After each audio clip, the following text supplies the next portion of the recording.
엑스레이치 환자분들을 보면 환자분한테는 죄송하지만 저는 반가워요. 축복받은 병이라고 지금은 생각이 들긴 하거든요.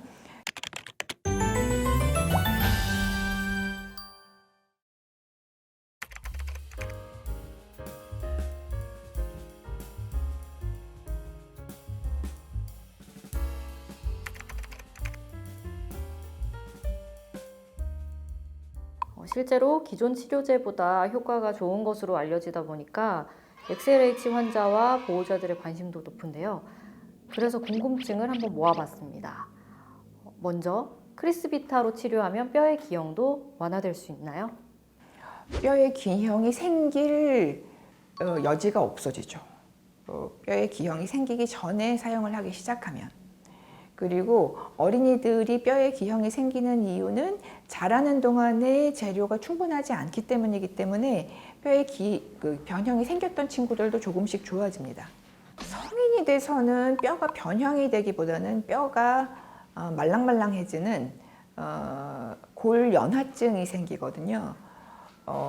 그래서 변형이 오지는 않을 것으로 기대하는데 사실 이 약이 쓰여지기 시작한 지가 임상시험 이 시작된 것도 사실은 아주 오래되진 않았기 때문에 그때에 임상시험을 했던 환자분들이 성인으로 아마 이제 갓 진입했을 거예요.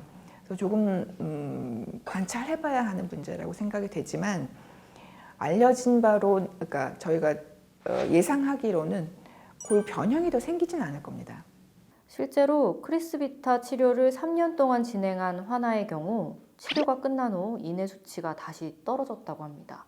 그렇다면 치료 기간이 얼마나 되는지 궁금해하셨어요. 치료는 사실은 평생을 하면 제일 좋기는 한데요. 왜냐하면 유전자 변이가 어디 가지 않는 이상 콩팥에서 소변으로 빠져나가는 인을 재흡수하는 기능이 회복되지는 않을 거거든요. 근데 약을 쓰면 그 잠시 회복이 되고요. 약 기운이 떨어지면 다시 또 소변으로 인이 빠져나가게 되죠. 근데 성인이 되면 소화보다는 문제가 좀 덜한 거는 이 몸에 필요한 정도가 좀 덜 하거든요. 소화기는 성장을 하니까 이때 마구마구 재료가 많이 쓰이기 때문에 인이 많이 필요해서 소화에서는 뭐 절대적으로 필요하다고 할 수가 있고요. 평생 쓸 수 있으면 좋기는 한데요. 문제는 가격이겠죠. 또 하나는 이 약이 만들어지고 사용되기 시작한 게 사실 30년이 안 됐잖아요, 아직. 그래서 오래 썼을 때 아주 안전한 게 맞는가에 대해서는 아직 의문의 여지가 있습니다. 적어도 성장이 완료될 때까지는 쓰는 게 골 변형이 더 이상 생기지 않고 정상적으로 성장할 수 있기 때문에 필요하다고 생각되고요. 이후에는 증상이 심하신 분들은 좀 쓰시고 증상이 심하지 않은 분들은 안 쓰셔도 되고 이렇게 가면 좋지 않을까 싶습니다. 그러면 이 약에 대한 어떤 다른 부작용은 정확하게 확인된 게 없을까요? 피하 주사를 맞아야 되기 때문에 그거 아픈 거 말고는 특별히 없습니다. 선생님, 근데 그 보험 적용이 되는 경우가 있고 안 되는 경우가 있어요? 네, 보험 적용이 굉장히 까다로운데요. 일단은 그룹병이 굉장히 엑스레이로 봐서 심해야 되고요. 그리고 인이 낮아야 되고 유전자 진단이 있어야 되고 그리고 키가 작아야 되고 이 세 가지는 기본적이고요. 두개골 조기 유합증이 있거나 골변형이 심하거나 이게 들어가는 기준이고요.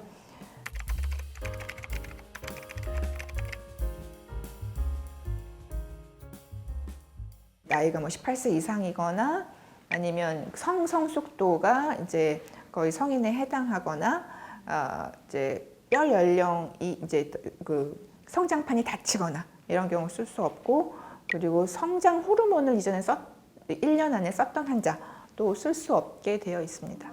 이게 그 기원을 생각해 보면 이 임상 시험의 평가 기준에 성장이 얼마나 효과적이었나를 보는 게 있었기 때문에 다른 교란 변수가 있으면 안 되기 때문에 성장 호르몬을 쓰는 환자를 제외했던 거거든요. 그런데 우리 환자들은 어쨌든 무슨 방법을 쓰든 이제 키가 잘 크는 것이 이제 치료 목표의 하나이기 때문에 이 경우에 성장 호르몬을 쓰는 것을 제외할 과학적인 이유는 없어요. 사실은 그리고 환자분들이 지금까지 너무 손해를 많이 봤기 때문에 이 지금 크리스피타를 쓰면서 성장이 따라잡기를 한다고 해도 정말 이 병이 없는 상태에서라면 자랐을 만한 키까지 얻을 수 있는가는 의문의 여지가 있거든요. 성장 호르몬을 쓰는 것을 막을 필요는 없다고 생각하는데 그것이 지금 제외 기준에 들어가 있어서 안타까운 상황입니다. 그러면 어른은 못 쓰는 거예요? 그러니까 못 쓰는 건 아니고요. 보험 기준이 그렇습니다. 제가 임상 시험 후에 이제 무상 공급 프로그램 때 뵀던 환자분이 프로그램이 끝나고 이제 성인한테는 보험이 안 됩니다. 죄송합니다 했을 때 할 수 없죠. 애들이 더 중요하죠 하고 이제 쓸쓸히 떠나가긴 하셨는데 진짜 그런 분들에게도 좀 문호를 개방해 주셨으면 좋겠어요. 이 보험 처리를 좀 해주셨으면 좋겠습니다.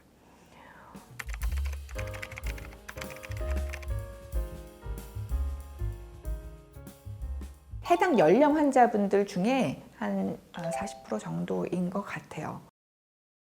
왜냐하면 그 약을 굉장히 잘 드시면 이 그룹병 자체는 사실은 빨리 좋아집니다. 기존 치료인 인과 비타민 D를 열심히 드시면 상당히 빨리 좋아지기 때문에 볼 변형은 진행이 됨에도 불구하고 이 그룹병 수치는 빨리 좋아지기 때문에 기준을 맞추지 못하시는 환자분들이 꽤 계십니다. 이제 성장이 거의 이제 마무리돼 가는 환자분들 같으면 바싹 좀 이 크리스피타를 써주면 자라는데 도움이 될 것 같은데 심의에 성장판이 닫혀 보이거나 하면 또는 이 RSS 스코어가 기준에 맞지 않거나 하면 심의를 통과하지 못합니다. 또 하나는 이 RSS 스코어 이게 객관적이지 않아서요. 그래서 통증이 있는데도 RSS 스코어가 멀쩡한 분들도 계셔서 이 스코어가 들어가 있는 것도 임상시험을 할 때에 임상시험이 얼마나 효과적인가를 평가하기 위한 객관적인 기준이 따로 없어서 하나를 넣어놓은 것뿐이지 정말 절대적인 건 아닌데 들어가 있어서 제 환자들이 치료를 못 받는 분들이 계셔서 아주 안타깝습니다. 교수님이 보시기에는 그분들도 약을 주사를 맞으면 충분히 효과를 보실 수 있는 분들인 거잖아요. 네, 그렇죠. 그리고 성장판이 닫혀 있어서 기준에서 탈락하는 이제 사춘기 환자들, 이 환자들한테 크리스피타를 쓰면 이제 마지막 기회로 뼈가 건강해질 수 있을 텐데 그 환자분들도 못 쓰고 계셔서 아주 안타깝습니다. 지금은 기준이 너무 타이트하고요. 고시 기준이 바뀌어야 되는데요. 고시 기준이 바뀌기는 또 굉장히 어렵습니다. 그래서 환자분들이 이거는 나서 주셔야 하거든요. 목소리를 좀 내주시면 고시 기준이 좀 완화되는 데 도움이 되지 않을까 생각합니다.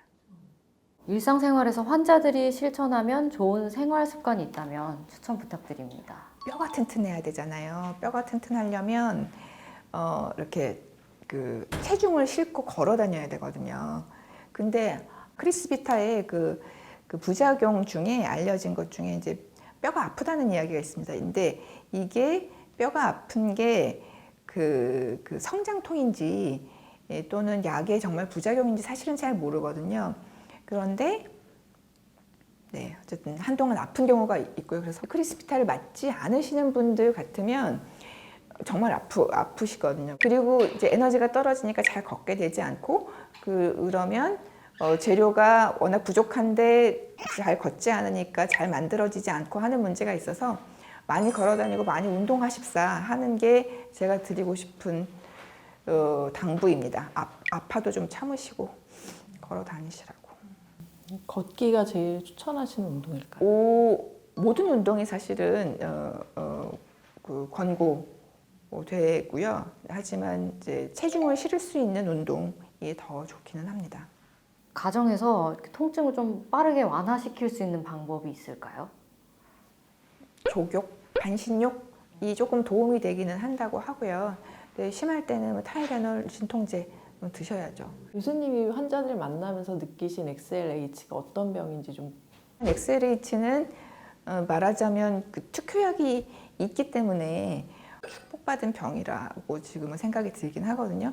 굉장히 많은 유전 질환이 있는데 거기에 대해서 특효약이 나온 경우는 거의 없어요. 치료만 잘 받으면 대개는 별 문제가 다른 문제들이 별로 없을 수 있기 때문에 제 입장에서는 엑스레이치 환자분들을 보면 환자분한테는 죄송하지만 저는 반가워요. 치료할 수 있는 약이 있으니까. 네. 근데 한편 약이 나온 지 얼마 안 되긴 했기 때문에 이 골격계의 문제 외에 이 치주 질환 그리고 귀 쪽의 뼈가 이제 그것도 두개골 조기 융합증처럼 이제 좁아져가지고 생긴 난청이 생길 수 있는데 이 세 가지의 문제가 해결이 될 수 있는가 증명된 바가 없어서 아직 그 물음표가 남아 있기는 하지만 네, 한편 고약한 병이면서 저한테는 반갑기도 한 병입니다. 마지막으로 환자와 보호자들에게 하고 싶은 말씀이 있다면 부탁드립니다. 제가 수술을 하는 의사면 제가 고쳐드린다고 말씀을 드릴 텐데 수술하는 의사도 아니고 그냥 약만 주는 약 처방을 하는 의사이기 때문에 제가 고쳐드린다고 얘기하기는 좀 그렇고요. 하지만 가는 길을 같이 제가 같이 가고 있다. 제가 손 꼭 붙잡고 같이 가겠습니다. 라고 말씀을 드려야 될 것 같습니다.